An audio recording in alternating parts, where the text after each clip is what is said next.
Avia Yala Televisión. Bien, queridos amigos, buenas noches, 8:30 de la noche. Momento de conversar con todos ustedes, de compartir información. Hoy día es 10 de mayo, es Día del Periodista.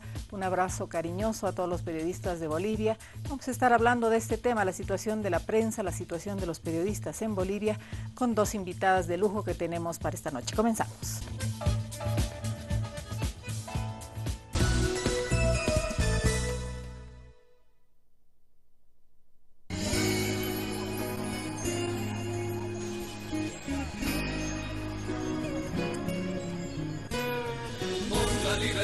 Como bandera y la ética nuestro credo superior.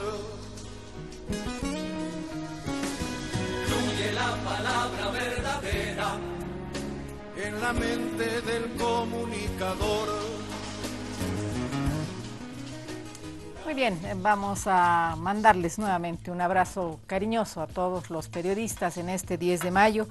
Este día que se determinó en la presidencia de Germán Bush para recordar el oficio, la profesión que seguían los periodistas en 1938. Nos acompañan esta noche Lucía Sauma. Lucía, buenas noches. Buenas Gusto noches, de tenerte Lorena. aquí, un placer. Y Sandra Aliaga también, otro placer tenerlas Encantada de aquí, estar aquí a las dos. nuevamente. A ver, Lucía, comenzaremos contigo.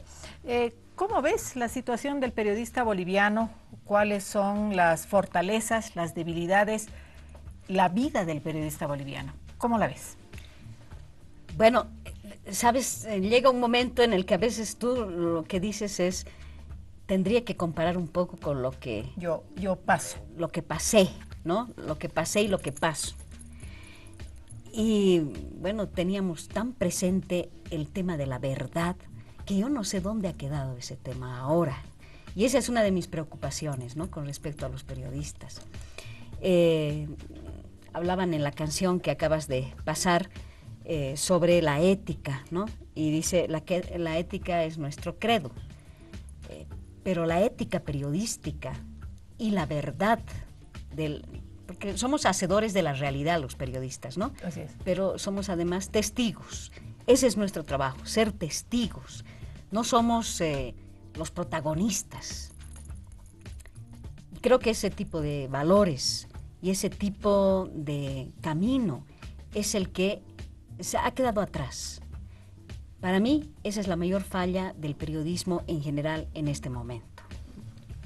¿Qué dices del periodista? Yo La coincido situación. casi plenamente, o sea, a mí me asusta un poco cuando hablamos de tendencias demasiado generalizadas, aunque no fue el sentido que le dio Lucía, ¿no? Pero en realidad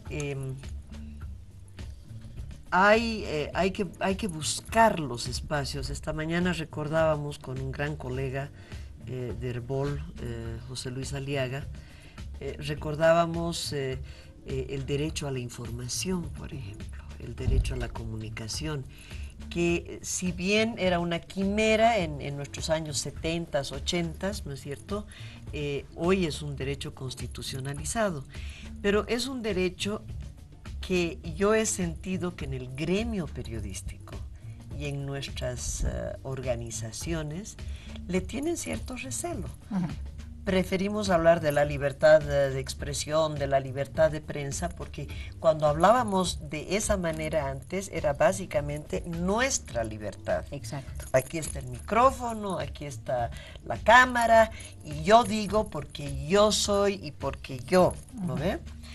Y el derecho a la información nos hace una reflexión importantísima, nos dice, evidentemente, es una libertad de los y las periodistas, pero tomando en cuenta de una manera particularmente esencial a los y las oyentes, Televidentes, lectores, lectoras. Entonces, cuando te pones en esa situación a pensarlo, a reflexionar profundamente sobre este tema, viene lo que dice Lucía. Nosotros somos relatoras, contamos la realidad, pero no tenemos derecho a distorsionarla, no tenemos derecho a a poner nuestra opinión en formato de noticia. Yo creo que es a eso que te referías. Exacto. Y creo, al igual que Lucía, que en varias instancias, en varios espacios mediáticos, hay como que una tendencia mucho más notoria que antes. De repente también porque Lucía y yo nos hemos formado con el fusil aquí atrás, con la bayoneta, no sé cómo se llamaba, de verdad. Sí. Una vez en Radio Fides, que con el golpe de Natush Bush, estaba escribiendo y sentí nomás el caño. Y dijo, escriba tal cosa, lo que usted diga, papito. Así, no me iba a hacer la heroína, ¿no? Sí, por supuesto. Entonces, hemos vivido diferentes etapas muy fuertes, pero nos quedó el trabajar bajo represión de verdad, bajo un régimen de censura total, donde te miraban una palabrita que habías escrito. Yo dije, Edgar Ávila Echazú, un gran poeta boliviano, tarijeño, que aún tiene aliento para alzar la voz, me han hecho quitar el aún. Claro.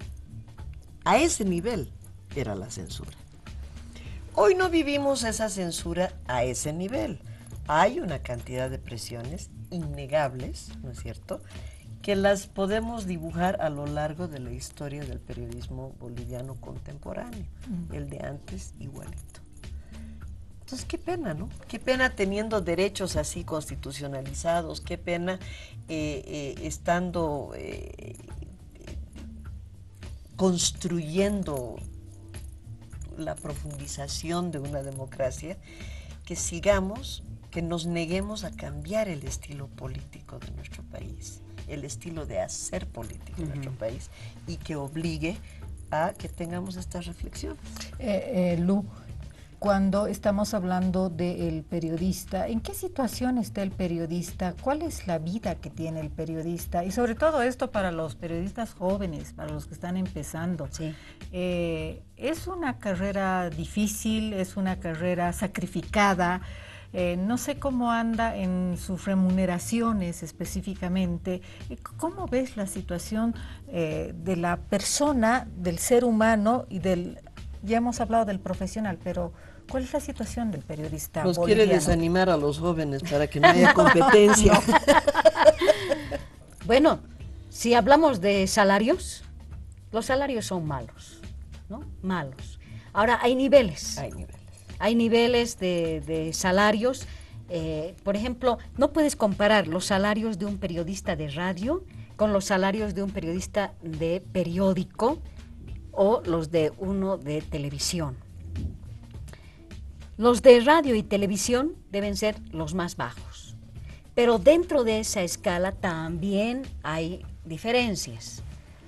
No es lo mismo un presentador de noticias que supuestamente es periodista, no siempre es periodista un presentador de noticias, ¿no es cierto?, con el reportero que de repente se va a amanecer para saber qué se determinó en el caso Camsé y que ha estado desde la noche anterior hasta las 6 de la mañana para que la gente o el presentador de las noticias lea en el teleprompter o lea haciendo la vigilia, en la noticia. ¿no? Exactamente, haciendo la vigilia, ¿no? Ese periodista que se amaneció va a llegar a la redacción del periódico a las 6 de la mañana o va a mandar, porque ahora hay la facilidad de mandar, redactas en la computadora y mandas, ¿no es cierto?, por internet. Pero va a quedarse, va a hacerlo, lo va a hacer. Y va a recibir un salario menor de quien, digamos, tiene o un cargo o una imagen como periodista. Sandra, tú, ¿no? Grave. ¿Cuál es la situación? ¿Cómo ves la situación, esta parte de la situación de los periodistas? Yo creo que las condiciones podrían ser bastante mejores. Las Sí, condiciones de trabajo, por ejemplo, la cantidad de fuentes que tienes que... Porque eso influye además en la calidad. Directamente. Es decir, si yo tengo la posibilidad de presentar 3 buenas notas al día y me permiten quedarme 2, 3, 4, 5, 6 años cubriendo una fuente que ya tengo contexto, tengo historia, Entonces, obviamente mejora la calidad, mejoran mis capacidades profesionales, ¿no es cierto? Y mejora mi salud, porque la tensión en la que viven los y las compañeras que están en el oficio cotidiano, son de alta tensión muchas veces, ¿no es cierto? Se desgasta enormemente. Hay un gran desgaste, además entre... Psicológico y físico. Por supuesto, o sea, entre cómo escoger los temas, por ejemplo, y el enfoque que le quieres dar. Y no estoy hablando de censura, pero en un tema que hemos trabajado muchísimo entre las tres, entre otras cosas, y muchas otras compañeras y compañeros, que son, mal dicho, temas de mujeres, sino son temas sociales, son temas que importan a la sociedad. De pronto el jefe de redacción o la editora o él o la propietaria te dicen, no, eso no vende porque eso tiene que estar sujeto, ¿no es cierto?, al rating, al ranking, al ra. Y listo. Y listo. Entonces, y ese es un camino también de muchas frustraciones, ¿no es cierto?, donde te van banalizando las cosas, y hemos entrado a ese ritmo en demasiados espacios para mi gusto. Hay una banalización terrible y eso influye en la cotidianidad también de los y las periodistas, ¿no? Bien, una pausa bien cortita. ¿Cómo Bien no? cortita, luego seguimos hablando de cuáles son ¿cuál es la travesía que tienen que pasar los periodistas en el país? Si la libertad de expresión está garantizada o a veces no. Vamos a hablar de esto en el próximo bloque.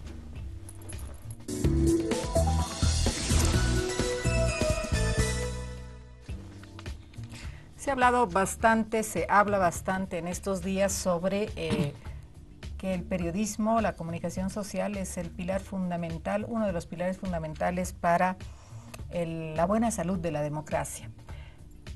Lucía Sauma, ¿qué me dice de esto? ¿Cómo hay libertad de expresión? ¿Cómo se está trabajando en los medios de comunicación? Un poco también por lo que decía Sandra hace un momento, antes del corte. Hay varias cosas que de repente atentan al periodismo, pero ¿cómo hay libertad de expresión? ¿Se puede trabajar? Sí, yo creo que hay libertad de expresión. Lo que creo que falla es la libertad de pensamiento. La libertad de pensamiento de los propios periodistas. ¿Por qué? Porque no estamos generando un pensamiento propio. Creo que además hay una polarización de los medios de comunicación, y esa polarización de los medios de comunicación ha llevado a que los periodistas se condicionen en su forma de pensar según la línea del medio de comunicación.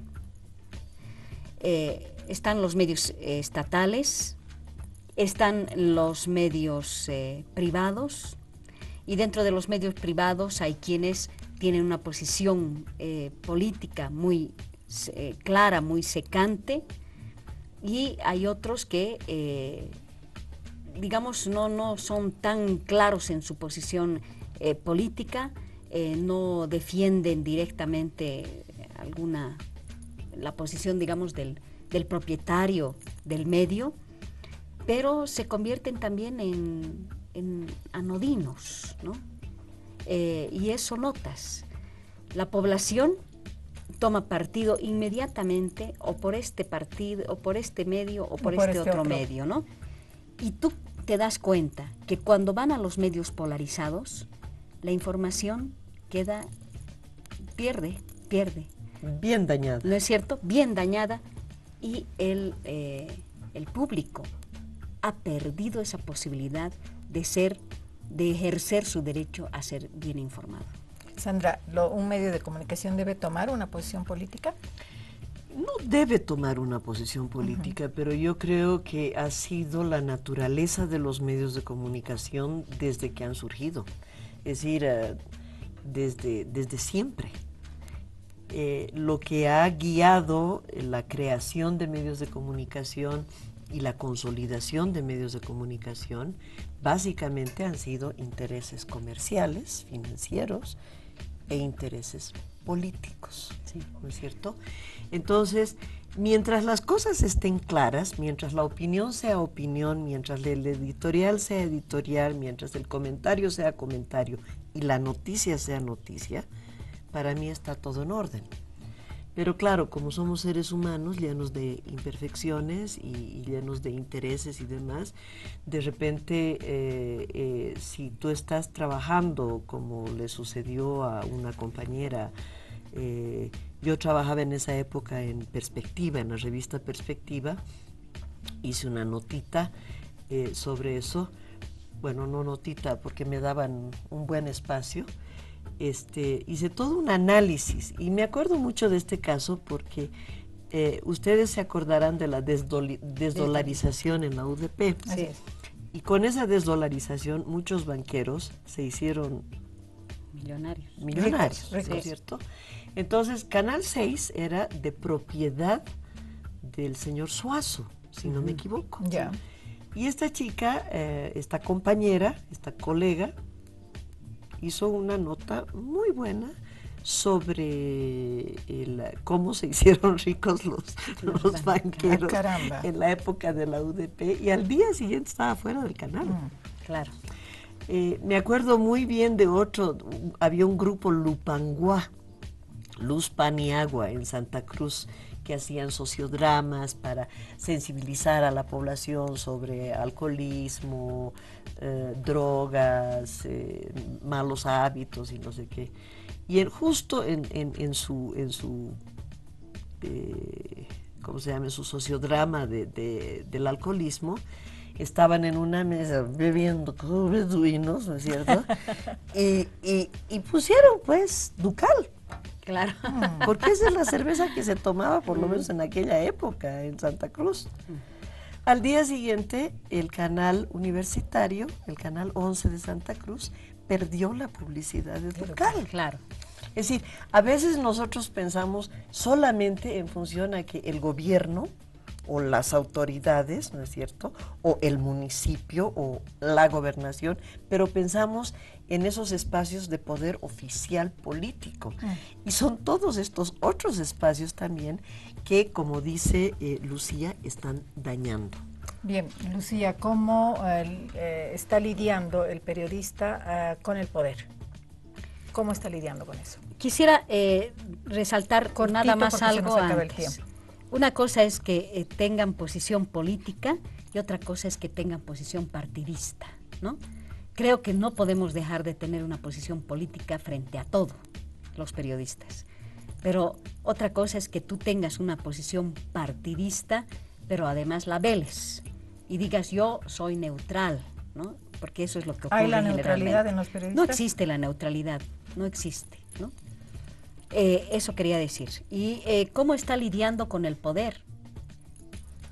¿Cómo el poder está lidiando para vivir? Te preguntaría Lorena, porque ahorita creo que hay una crisis del manejo del poder en todos los sentidos.